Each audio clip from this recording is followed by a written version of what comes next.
The Russians told me, and I contacted my Russian sources, that that plane did not have any Israelis on it. In fact, the only person that got off that anybody looked at strangely was an Uzbek. And what you had was not an Arab group by any means at all. These are simply Turkic people who live in Dagestan. Okay. Americans know nothing about the region as usual. And you have various different types, Dagestanis, Chechens. There are a whole range of tribes that have become nations over the years. In this episode, we delve into the complex geopolitical landscape that is currently surrounding the United States' involvement in supporting Ukraine, Israel's ongoing conflict with Hamas, and China's watchful eye on the global status. Our special guest today is Colonel Macgregor, an expert in international affairs.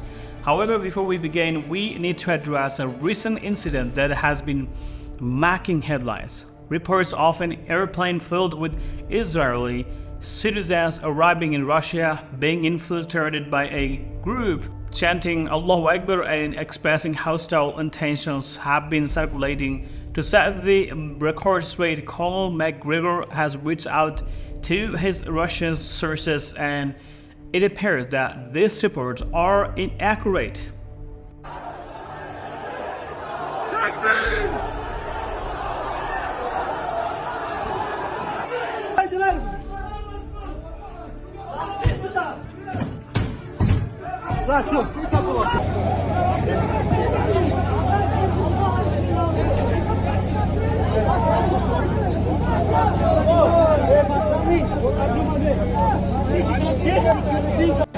Все сюда, аэропорт, братья, давайте. According to reliable information, the plane did not carry any Israeli citizens, and the individuals involved were not in Arab group, but Turkic people residing in Dagestan, Russia.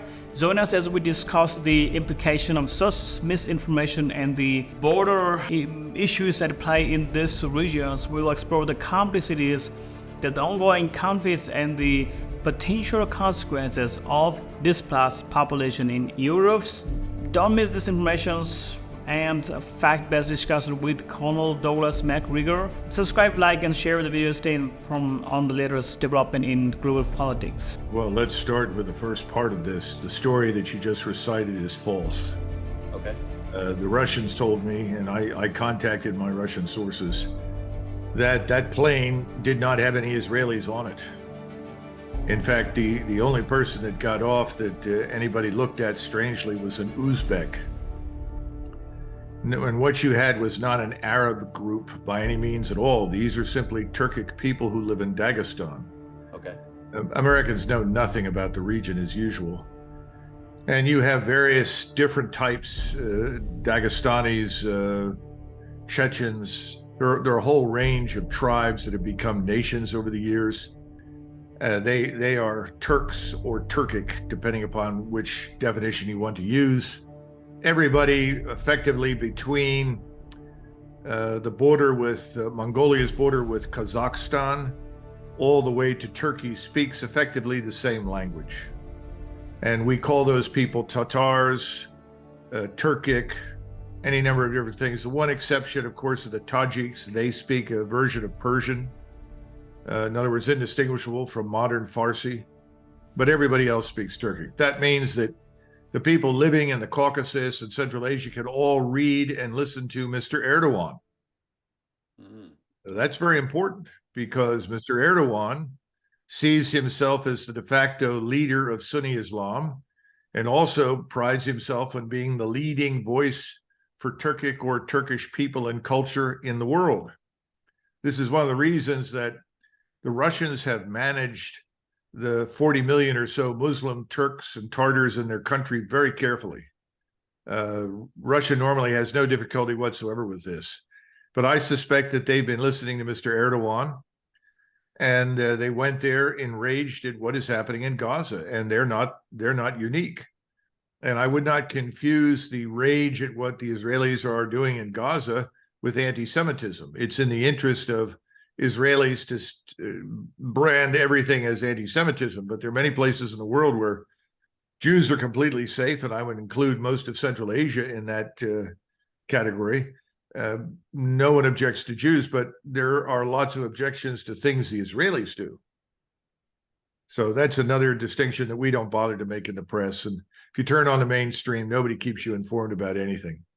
Yeah. Okay. So you think that that was a false, like, feeder story through Western media?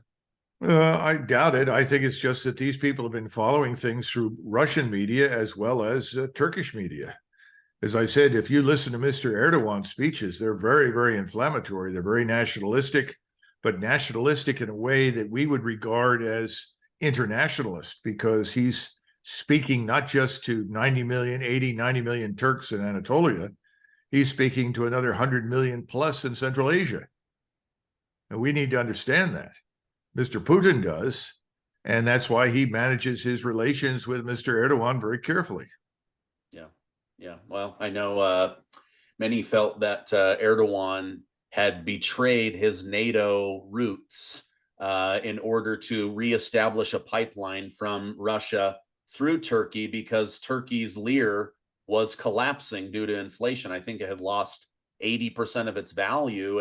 And so they're just trying to get their society and their country back up and running. Of course, the Western media is saying Erdogan has betrayed NATO. We should, stop all military weapon sales to Turkey. But he's playing two different worlds, it seems. NATO is a paper alliance. Let's not impute too much significance to it.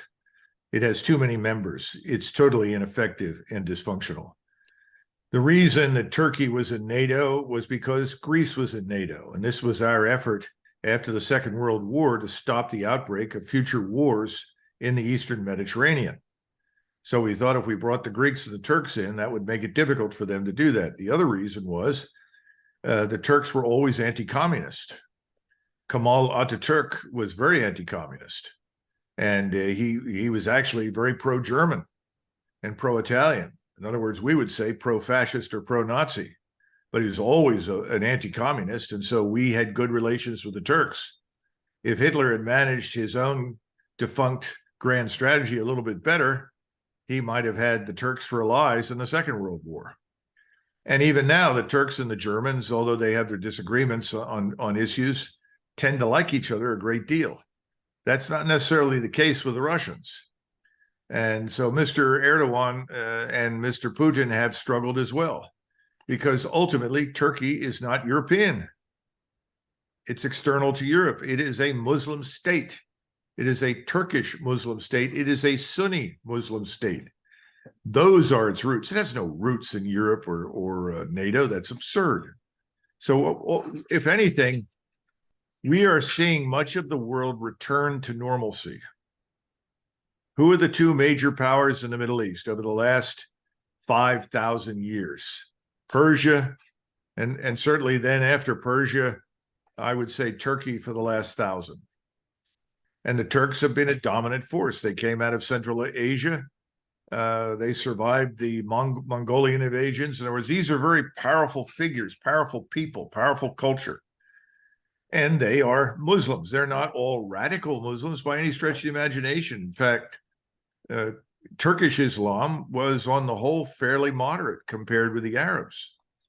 But we're dealing with a different set of circumstances, because what's happening in Gaza is enraging the entire Muslim world. This is not just another war in the Middle East between Israel, Egypt, Syria, or southern Lebanon.